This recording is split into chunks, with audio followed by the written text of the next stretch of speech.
Kita lanjut bahas spoiler Wudong Qianku season 9 episode 13. Oke lah, gak usah banyak Bang Mingmong, kita langsung masuk aja ke pembahasan.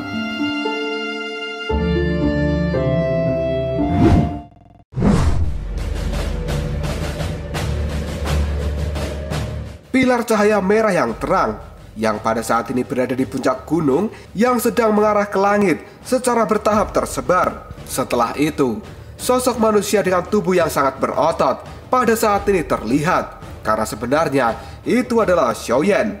Dan secara samar-samar, orang bisa melihat sebuah cahaya kemasan yang pada saat ini muncul di kulit Xiaoyan. Kekuatan dan juga intensitas cahaya itu sekarang beberapa kali lebih kuat dibandingkan dengan sebelumnya. Mata Xiaoyan yang tertutup tiba-tiba juga terbuka, dan pada saat ini cahaya keemasan segera melesat dari dalam tubuhnya. Hal itu membuat orang-orang yang menatap Xiaoyan menjadi ketakutan, dan pada akhirnya, boom! Cahaya keemasan itu meledak dengan sangat keras. Tidak lama kemudian, cahayanya berangsur-angsur memudar, yang kemudian Xiaoyan sendiri pada saat ini telah berdiri. Tubuhnya yang terlihat kuat segera menyebabkan kelompok Moling yang tadinya duduk di samping Xiaoyan pada saat ini mengalami tekanan yang sangat kuat. Hal itu segera membuat kelompok dari trio Moling mereka mundur, sementara ekspresi di wajah mereka segera berubah. Hal ini bukan karena kelompok dari trio Moling belum pernah melihat seseorang yang berada di nirwana keempat, namun ini adalah pertama kalinya bagi mereka melihat seseorang yang memiliki aura yang sangat menakutkan setelah dirinya baru saja memasuki tahap keempat nirwana. Dan orang-orang yang tidak memiliki ketakutan ketika merasakan aura yang terpancar dari tubuh Xiaoyan, mereka adalah Lindong, Xiaodiao, dan juga Shuro, yang pada saat ini mereka bertiga telah berbalik, yang kemudian melirik pada Xiaoyan. Setelah itu, Lindong pun berkata, "Xiaoyan, apakah kau telah berhasil?" Sambil tersenyum, Xiaoyan pun menganggukkan kepala dan menjawabnya, "Iya kakak." Mata dari Xiaoyan sendiri tidak bisa menyembunyikan sebuah kebahagiaan, karena dia bisa merasakan bahwa energi yang sangat kuat pada saat ini telah mengalir di dalam tubuhnya. Dan Xiaoyan membayangkan jika pada saat ini dia bertemu dengan Meng Li dari Kekaisaran Awan Angin, mungkin Xiaoyan bisa melumpuhkan Meng Li kurang dari 50 serangan, dan dia tidak perlu bersusah payah bertarung seperti yang dia lakukan sebelumnya.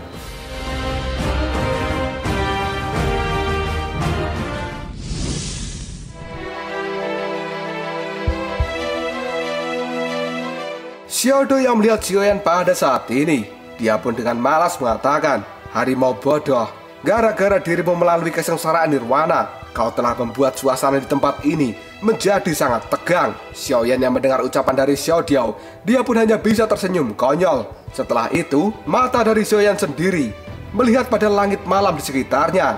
Pada saat ini, wajah dari Xiaoyan sendiri segera dipenuhi dengan kekejaman yang ganas, karena dia seperti harimau yang telah terbangun dari tidurnya. Sesaat kemudian, sebuah ki hitam seperti monster kini segera melonjak keluar dari dalam tubuh Xiaoyan, dan hal itu benar-benar telah berubah menjadi sosok harimau hitam yang sangat besar. Bahkan aura ganas segera menyebar dan menutupi seluruh langit malam. Para ahli dari banyak kekaisaran yang mengamati tempat ini, ekspresi di wajah mereka segera berubah setelah mereka merasakan aura jahat yang ganas yang terpancar dari tubuh Xiaoyan. Dan mereka bisa merasakan riak yang kuat seperti ini sebenarnya setara dengan beberapa ahli yang berada di puncak keempat nirwana.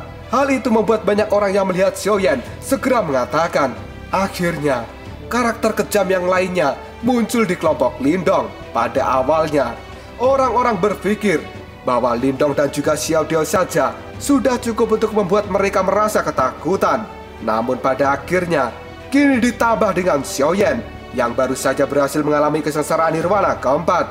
Dengan barisan seperti ini, siapa yang berani menyinggung kelompok Lindong? Sebagian orang yang berada di tempat ini, yang awalnya mereka akan menargetkan kelompok Lindong, kini mereka hanya bisa berbalik dan pergi secara diam-diam. Lindong pun hanya bisa tersenyum ketika melihat kelompok itu melarikan diri, karena bagi Lindong sendiri, seorang pencuri yang tidak memiliki keberanian, mereka tidak perlu dianggap sebagai sebuah ancaman.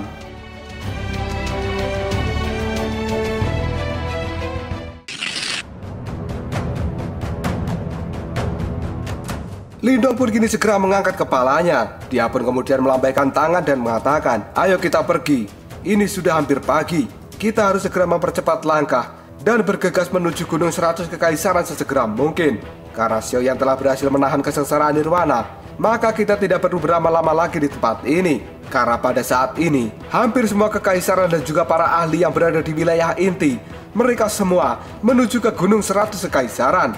Lindong tahu bahwa sebentar lagi dirinya akan segera melihat para ahli top sejati dalam kerajaan yang tidak terhitung jumlahnya di wilayah Shuang Timur ini. Meskipun prestasi dari kelompok Lindong bisa dianggap layak di antara mereka yang telah mengambil jalan yang sama ke wilayah inti medan perang kuno, namun pada saat yang sama ada juga individu-individu luar biasa yang menonjol di jalurnya masing-masing. Dan pada akhirnya para jenius ini yang menonjol setelah mengalami banyak tantangan, mereka akan bertarung di puncak Gunung 100 Kekaisaran.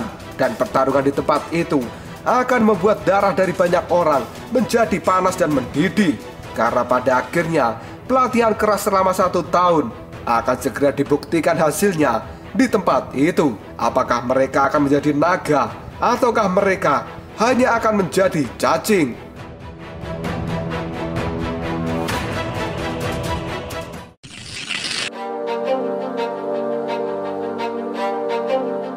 Pada saat ini, berita tentang kelompok Lindong yang telah mengalahkan Kekaisaran Jaring Besar segera menyebar dengan sangat cepat. Hal itu secara alami membuat seluruh wilayah inti dari medan perang kuno ini menjadi sangat gempar. Karena banyak orang yang tahu betapa kuatnya Kekaisaran Jaring Besar dan mereka bukan individu biasa. Meskipun begitu, pada akhirnya mereka bisa dikalahkan dengan sangat menyedihkan oleh kelompok dari Lindong. Hal ini tanpa sadar menyebabkan para kerajaan super lainnya yang awalnya ingin menargetkan kelompok Lindong, mereka pun berpikir 2 kali sebelum melakukan hal itu. Cukup banyak orang yang kaget ketika mereka mendengar berita itu. Dan tanpa sadar, reputasi dari kelompok Lindong pada saat ini menjadi semakin kuat.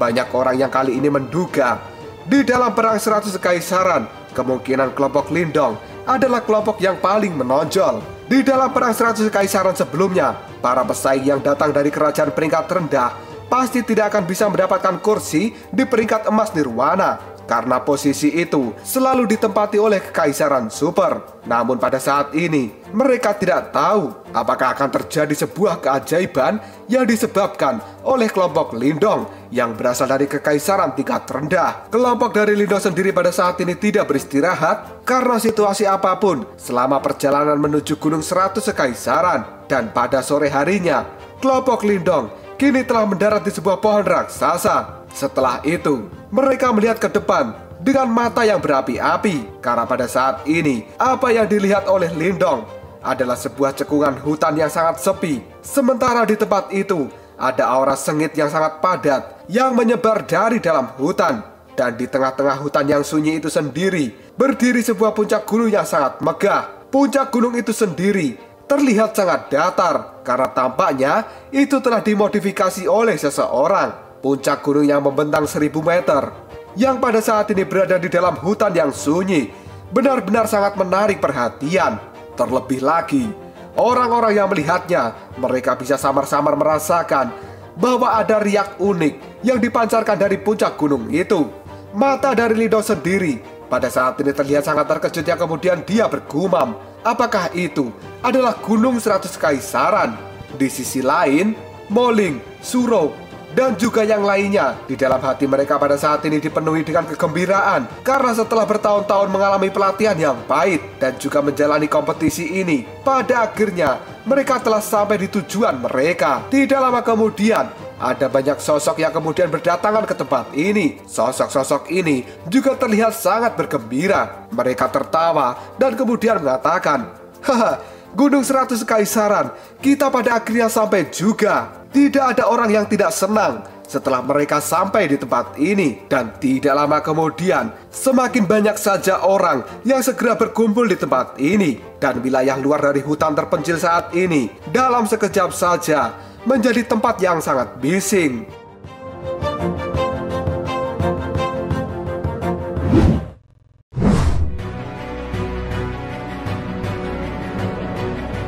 Lindong sendiri pada saat ini mengangkat kepalanya dan dia menatap tajam ke arah Gunung 100 Kaisaran. Yang kemudian Lindong berkata, apa yang harus kita lakukan selanjutnya? Dan tiba-tiba saja, kini ada yang menjawab perkataan dari Lindong. Orang-orang yang datang ke tempat ini, mereka akan memasuki hutan 100 Kekaisaran. Dan di dalam sana, mereka akan terlibat di dalam pertempuran terakhir. Namun untuk bisa maju ke Gunung 100 Kekaisaran, maka seseorang harus bisa melangkah ke peringkat emas nirwana. Mendengar jawaban itu, Lindong pun hanya bisa membekukan matanya. Pada saat Lindong akan menimpali, dia pada saat ini baru menyadari bahwa orang yang menjawab perkataannya itu bukan salah satu orang dari kelompok Lindong. Segera setelah itu, Lindong pun berbalik dan pada saat ini Lindong melihat sosok berdiri di atas pohon raksasa di sebelah kiri yang tidak jauh dari Lindong.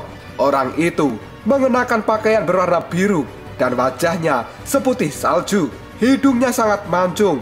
Meskipun sosok itu berpakaian laki-laki, namun aura feminim di wajahnya mengungkapkan bahwa identitas orang ini adalah seorang wanita. Yang pada saat ini, wanita cantik itu melihat kelompok Lindong dengan penuh minat di matanya. Dalam sekejap Lindong terpesona dengan kecantikan gadis itu, yang kemudian Lindong menangkupkan kedua tangannya sambil mengatakan, terima kasih atas informasinya.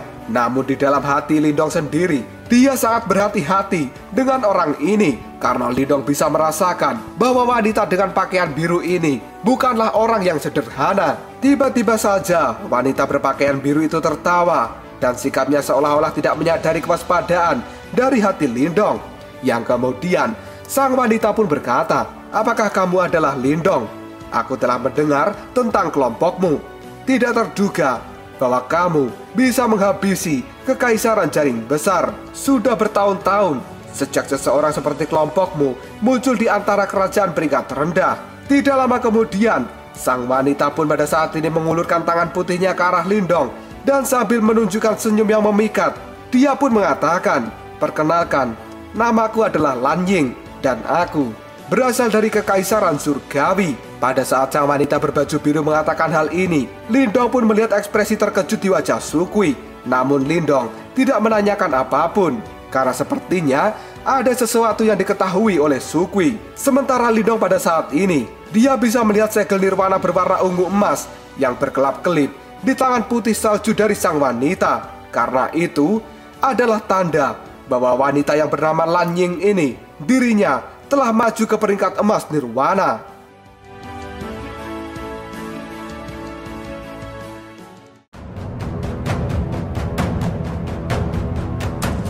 Lalu apakah yang akan terjadi selanjutnya? Apakah Lan Ying ini adalah musuh ataukah kawan? Dan untuk apa kedatangannya mendekati kelompok dari Lindong? Jika kalian penasaran, tunggu aja jawabannya di next video Ngobrol Sob.